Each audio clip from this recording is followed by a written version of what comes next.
আসসালামু আলাইকুম। জানিয়ে দেব এই মুহূর্তে হাতে পাওয়া সর্বশেষ ভয়ঙ্কর কিছু আন্তর্জাতিক আপডেট বাংলা সংবাদ। শুরুতেই থাকছে সংবাদ শিরোনাম। শুরুতেই জানিয়ে দেব ইরানের উপর আবারও যুক্তরাষ্ট্রের আঘাত। জানিয়ে দেব মধ্যপ্রাচ্যের কোথায় কোথায় আছে মার্কিন ঘাঁটি। এরপর রয়েছে গাজায় ৮৫,০০০ টন বিস্ফোরক নিক্ষেপ করেছে ইসরায়েল।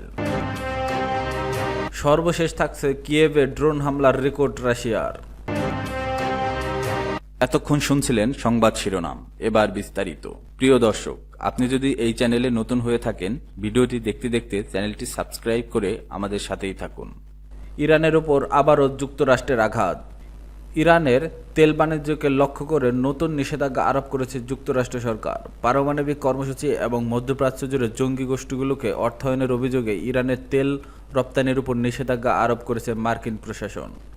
বৃহস্পতিবার মার্কিন অর্থ মন্ত্রণালয়ের নতুন নিষেধাজ্ঞাটি জারি হয়েছে বিশ্ববাজারে ইরানের তেলের বিক্রির সঙ্গে জড়িত ও হিজবুল্লাহ নিয়ন্ত্রিত একটি গোষ্ঠীর উপর। এই খবর জানিয়েছে বার্তা সংস্থা রয়টার্স। নিষেধাজ্ঞা জারির পর মার্কিন অর্থমন্ত্রী স্কট বেসেন্ট বলেছেন, তেহরানের রাজস্বের উৎসের উপর আমাদের চাপ প্রয়োগ অব্যাহত থাকবে। এর মাধ্যমে ইরানি শাসক গোষ্ঠী অস্থিতিশীল কার্যকলাপের জন্য ব্যবহৃত আর্থিক সম্পদগুলোতে প্রবেশাধিকার ব্যাহত করার জন্য অর্থনৈতিক চাপ বৃদ্ধি অব্যাহত রাখা হবে। মার্কিন নিষেধাজ্ঞা উপেক্ষা করে ইরান থেকে কোটি কোটি ডলারের জ্বালানি তেল ক্রয় ও পরিবহন করা হচ্ছে, এমনটি বলেছে মার্কিন অর্থ মন্ত্রণালয়। মার্কিন সরকার আরও বলেছে, এর সঙ্গে জড়িত আছে ইরাকি ব্রিটিশ ব্যবসায়ী সালিম আহমেদ সাইদ পরিচালিত একাধিক প্রতিষ্ঠানের একটি চক্র। ওই ব্যক্তি অন্তত ২০২০ সাল থেকে এই কাজ করে আসছে বলে মার্কিন প্রশাসন জানতে পেরেছে। অর্থমন্ত্রীর কার্যালয় থেকে আরও বলা হয়, সাইদের প্রতিষ্ঠান ও পরিবহন ব্যবস্থার মাধ্যমে ইরানের তেল ইরাকের তেলের সঙ্গে মেশানো হয়। ভুয়া নথি ব্যবহার করে এগুলোকে ইরাকের তেল হিসেবে ইরাক বা সংযুক্ত আরব আমিরাতের মাধ্যমে পশ্চিমা বিভিন্ন দেশের কাছে বিক্রি হচ্ছে। ২০১৪ সালে রয়টার্সের এক প্রতিবেদনে দাবি করা হয়েছিল, জ্বালানি তেল বিক্রির গোপন চক্রের মাধ্যমে বছরে অন্তত ১০০ কোটি মার্কিন ডলার আয় করছে ইরান। এমনকি ২০২২ সাল থেকে ইরাকে তেহরানের সমর্থিত সমস্ত গোষ্ঠীগুলো ফুলে ফেঁপে উঠেছে। নতুন আদেশে যুক্তরাষ্ট্র কয়েকটি তেলবাহী জাহাজের বিরুদ্ধে নিষেধাজ্ঞা জারি করছে। এগুলো গোপনে ইরানি তেল পরিবহন যুক্ত ছিল বলে দাবি করছে দেশটি।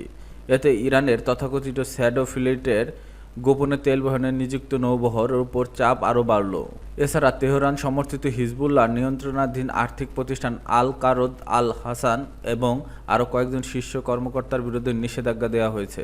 মার্কিন প্রশাসনের মতে, ওই ব্যক্তিরা কোটি কোটি ডলার মূল্যে লেনদেন করে গোপনে সহায়তা করছে লেবাননের হিজবুল্লাহকে।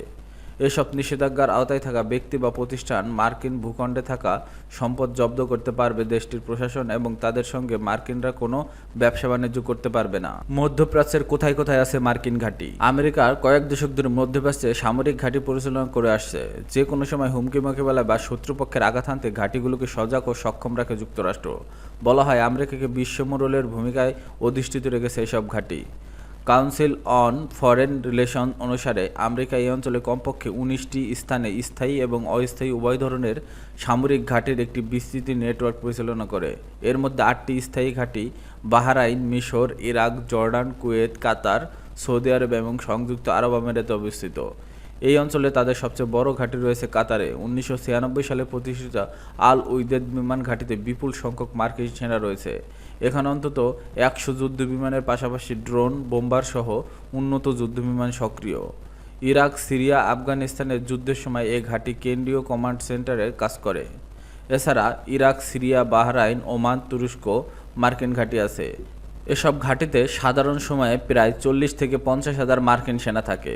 তবে বড় কোনো অভিযানের সময় তা কয়েক গুণ বাড়ানো হয়। যেমন ২০০৩ সালে ইরাকে হামলার পর ২০০৭ সালের মধ্যে এসব ঘাঁটিতে মার্কিন সেনা সংখ্যা দাঁড়িয়েছিল ১,৬০,০০০-এরও বেশি। ১৯৫৮ সালের জুলাই মাসে লেবানন সংকটের সময় বৈরুতে যুদ্ধ সেনা পাঠায় যুক্তরাষ্ট্র। মধ্যপ্রাচ্যের প্রথম মার্কিন সেনা মোতায়েনের ঘাঁটি এটি। লেবাননের যুদ্ধের তীব্রতা বৃদ্ধির সময় প্রায় ১৫,০০০ মেরিন এবং সেনা সদস্য সেখানে অবস্থান করে। এরপর ক্রমশ অন্য দেশে ঘাঁটি গাড়তে থাকে মার্কিন সেনারা। মধ্যপ্রাচ্যে অবস্থানরত মার্কিন সেনা ঘাঁটি লক্ষ্য করে ক্ষেপণাস্ত্র প্রস্তুত করে রেখেছে ইরান। যুক্তরাষ্ট্র ইসরায়েলের সমর্থনে ইরানের বিরুদ্ধে যুদ্ধে জড়াইয়ের এসব ঘাঁটি লক্ষ্যবস্তুতে পরিণত করে তেহরান। তা না হলে মার্কিন বিশ্লেষকরা আশঙ্কা করছেন, সংঘাত বাড়লে ইরান সমর্থিত মিলিশিয়া প্রায় নিশ্চিতভাবে মার্কিন জাহাজ এবং মার্কিন ঘাঁটিগুলোতে আক্রমণ করবে। ইরান ইতিমধ্যে ক্ষেপণাস্ত্র অন্যান্য সামরিক সরঞ্জাম প্রস্তুত রেখেছে। এসব পদক্ষেপ ইরানের পক্ষ থেকে সম্ভাব্য প্রতিশোধমূলক আঘাতের ইঙ্গিত। এদিকে যুক্তরাষ্ট্র ইউরোপে 3 ডজনেরও বেশি জ্বালানিবাহী বিমান পাঠিয়েছে। এসব বিমান প্রয়োজনে মার্কিন যুদ্ধবিমানকে আকাশ জ্বালানি সরবরাহ করবে অথবা ইরানের পারমাণবিক স্থাপনাগুলোর উপর সম্ভাব্য হামলার সময় বোমারু বিমানের কার্যক্ষমতা বাড়াবে। এছাড়া মার্কিন নৌবাহিনীর নতুন ও বৃহত্তম বিমানবাহী রণতরী ইউএসএস জেরাল্ড আর ফোর্ড ভূমধ্যসাগরে মোতায়েনের জন্য প্রস্তুত করা হয়েছে। শীঘ্রই তা ইরানের দিকে যাত্রা করবে। ইরানের সঙ্গে চূড়ান্ত সংঘাত শুরু হলে এই রণতরী থেকে ঘাঁটিগুলোকে প্রয়োজনীয় সাহায্যের পরিকল্পনা করছে যুক্তরাষ্ট্র। গাজায় 85,000 টন বিস্ফোরক নিক্ষেপ করছে ইসরায়েল। গাজা উপত্যকায় প্রায় 85,000 টন বিস্ফোরক নিক্ষেপ করছে ইসরায়েল। এই পরিমাণটি হিরোশিমায় ব্যবহৃত পারমাণবিক বোমার তুলনায় 6 গুণ বেশি ধ্বংসাত্মক বলে তুলে ধরেন ফ্রান্সেসকা আলবানিজ খবর আল জাজিরার। জাতিসংঘের মানবাধিকার কাউন্সিলের এক অধিবেশনে এই তথ্য তুলে ধরেন সংস্থাটির বিশেষ দূত আলবানিজ। তিনি এই বিস্ফোরণের মাত্রাকে আধুনিক ইতিহাসের অন্যতম নিষ্ঠুর গণহত্যা হিসেবে বর্ণনা করেন এবং এর জন্য ইসরায়েলকে সরাসরি দায়ী করেন। আলবানিজ বলেন, ইসরায়েলের ও যুক্তরাষ্ট্রের পরিচালিত তথাকথিত গাজা হিউম্যানিটেরিয়ান ফাউন্ডেশন আসলে একটি মৃত্যু ফাঁদ। এর মাধ্যমে উপত্যকার দুর্বল, ক্লান্ত ও ক্ষুধার্তজনকে হত্যা কিংবা এলাকা ছাড়াতে বাধ্য করা হচ্ছে। জাতিসংঘের এই দূত জানান, চলমান হামলা সরকারি হিসেবে 2 লাখেরও বেশি ফিলিস্তিনি নিহত বা আহত হয়েছে, যদিও বাস্তব সংখ্যা আরও বেশি হতে পারে বলে মনে করেন স্বাস্থ্য বিশেষজ্ঞরা। গাজার স্বাস্থ্য মন্ত্রণালয়ের তথ্য অনুযায়ী গত 24 ঘন্টায় ইসরায়েলি হামলায় 118 জন নিহত ও 581 জন আহত হয়েছেন। নিহতদের মধ্যে 12 জন ত্রাণ প্রার্থীও রয়েছে। মে মাসের শেষ সপ্তাহ থেকে এখন পর্যন্ত নিহত ত্রাণ প্রার্থীর সংখ্যা দাঁড়িয়েছে 652 জন। 2023 সালের অক্টোবর থেকে এ পর্যন্ত গাজায় ইসরায়েলি হামলায় 57,134 জন নিহত ও 1,34,592 জন আহত হয়েছে। ফ্রান্সেসকা আলবানিজ অভিযোগ করেন, গাজাকে সামরিক প্রযুক্তির পরীক্ষাগার হিসেবে ব্যবহার করছে ইসরায়েল। তিনি বলেন, প্রাণঘাতী ড্রোন, নজরদারি প্রযুক্তি ও নতুন অস্ত্র সিস্টেম গাজার নিরস্ত্র নাগরিকদের উপর পরীক্ষা চালানো হচ্ছে। তিনি আরও দাবি করেন, এই যুদ্ধ ইসরায়েলের সঙ্গে ব্যবসা করা অস্ত্র নির্মাতা প্রতিষ্ঠানগুলোর জন্য প্রায় রেকর্ড মুনাফা এনে দিয়েছে।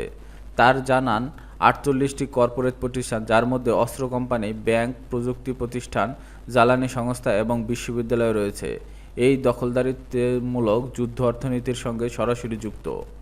এই পরিস্থিতিতে জাতিসংঘের সদস্য রাষ্ট্রগুলোর প্রতি আহ্বান জানিয়েছে আলবানিজ বলেন, ইসরায়েলের বিরুদ্ধে পূর্ণাঙ্গ অস্ত্র নিষেধাজ্ঞা, সব বাণিজ্য চুক্তি স্থগিত রাখা এবং আন্তর্জাতিক আইনের লঙ্ঘনের জন্য সংশ্লিষ্ট কর্পোরেট প্রতিষ্ঠানের জবাবদিহিতা নিশ্চিত করতে হবে। পাশাপাশি তিনি বিশ্বব্যাপী নাগরিক সমাজকে বয়কটের নিষেধাজ্ঞা এবং আইনি পদক্ষেপের মাধ্যমে গণহত্যা বন্ধে সক্রিয় ভূমিকা রাখার আহ্বান জানান। কিয়েভে ড্রোন হামলার রেকর্ড রাশিয়ার। ইউক্রেনের রাজধানী কিয়েভে শুক্রবার ভোরে ভয়াবহ রুশ ড্রোন ও ক্ষেপণাস্ত্র হামলা হয়েছে। এখন পর্যন্ত সবচেয়ে বড় আক্রমণ বলে দাবি করছে ইউক্রেনীয় কর্তৃপক্ষ। রাতভর বিস্ফোরণ, ড্রোনের গুঞ্জন এবং বিমান প্রতিরক্ষা ব্যবস্থার শব্দের পরিকল্পিত ছিল শহরটি। বিবিসির প্রতিবেদন থেকে জানা যায়, কিয়েভে বিভিন্ন এলাকায় আগুন লেগেছে, কিছু ভবনও ধ্বংস হয়েছে এবং রেলপথের অবকাঠামো ক্ষতিগ্রস্ত হয়েছে। ইউক্রেনের জরুরি পরিষেবা বিভাগ জানায়, এতে কমপক্ষে 23 জন আহত হয়েছেন। ইউক্রেনের বিমান বাহিনী জানায়, রাশিয়া এক রাতে 550টি ড্রোন, 11টি ক্ষেপণাস্ত্র নিক্ষেপ করে। এর মধ্যে 72টি ড্রোন প্রতিরক্ষা ভেদ করে কিয়েভে প্রবেশ করে। এটি আগের সপ্তাহের 537 ড্রোন হামলার রেকর্ডও ছাড়িয়ে গেছে। প্রায় 8 ঘন্টা ধরে বারবার বিমান হামলা সতর্কতা বাজানো হয় কিয়েভ জুড়ে। এই হামলায় কিছুক্ষণ আগে ডোনাল্ড ট্রাম্প ও ভ্লাদিমির পুতিনের মধ্যে ফোন আলাপ হয়। ট্রাম্প বলেন, আমি হতাশ, কারণ প্রেসিডেন্ট পুতিন যুদ্ধ থামাতে কোনো আগ্রহ দেখাননি। ইউক্রেনের প্রেসিডেন্ট দপ্তরের উপদেষ্টা আন্দ্রি সিবিয়া বলেন, পুতিন ইচ্ছাকৃতভাবে এই আক্রমণ করেছে। তিনি বোঝানোর চেষ্টা করেছেন, যুক্তরাষ্ট্র এবং যুদ্ধ থামাতে যারা আহ্বান জানাচ্ছে তাদের কোনো গুরুত্ব দেননি তিনি। ইউক্রেনের পররাষ্ট্রমন্ত্রী এই রাতকে সর্বাধিক ভয়াবহ রাতগুলোর একটি হিসেবে আখ্যায়িত করে রাশিয়ার উপর কঠোর আন্তর্জাতিক নিষেধাজ্ঞা আরোপের আহ্বান জানিয়েছেন। এদিকে ইউক্রেনও রাশিয়ার দক্ষিণাঞ্চলের রোস্তভ অঞ্চলে পাল্টা ড্রোন হামলা চালায়, যেখানে একজন নারী নিহত হন বলে জানিয়েছে রুশ কর্মকর্তারা। এই সময়ে যুদ্ধবিরতির আলোচনায় আশায় কার্যত ভেঙে পড়েছে। বৃহস্পতিবার পুতিনের সঙ্গে ফোন আলাপের পর সাবেক মার্কিন প্রেসিডেন্ট ট্রাম্প জানান, কোনো অগ্রগতিই হয়নি। প্রেসিডেন্ট পুতিন যুদ্ধ থামাতে আগ্রহী নন। রুশ পক্ষ থেকে জানানো হয়েছে, তারা এখনও ইউক্রেনের যুদ্ধের মূল কারণ দূর করার লক্ষ্যেই কাজ করছে। পুতিন সম্প্রতি বলেন, সমগ্র ইউক্রেনকেই আমাদের, যা তা ইউক্রেনকে রাশিয়ার নিয়ন্ত্রণে ফেরানোর লক্ষ্যে অনড় অবস্থানে রাখছে। ইউক্রেনের প্রেসিডেন্ট ভ্লাদিমির জেলেনস্কি জানান, তিনি ট্রাম্পের সঙ্গে সরাসরি কথা বলতে চান, বিশেষ করে মার্কিন অস্ত্র সহায়তা নিয়ে, যে সম্প্রতি কিছু ক্ষেত্রে স্থগিত হয়েছে। ট্রাম্প বলেন, আমরা অস্ত্র সরবরাহ বন্ধ করিনি, তবে কমিয়ে দিয়েছে। তিনি জো বাইডেনের প্রশাসনকে দোষারোপ করে বলেন, অতিরিক্ত অস্ত্র সহায়তা যুক্তরাষ্ট্রের নিজস্ব প্রতিরক্ষা দুর্বল করে ফেলছিল। 2022 সালের ফেব্রুয়ারিতে রাশিয়ার পূর্ণমাত্রার আক্রমণ শুরুর পর থেকে 3 বছরের বেশি সময় ধরে চলা এই যুদ্ধ এখন আরও প্রচণ্ড নির্দয় পর্বে প্রবেশ করছে। কিয়েভ শুক্রবারের হামলায় সেই চলমান উত্তেজনারই সর্বশেষ উদাহরণ।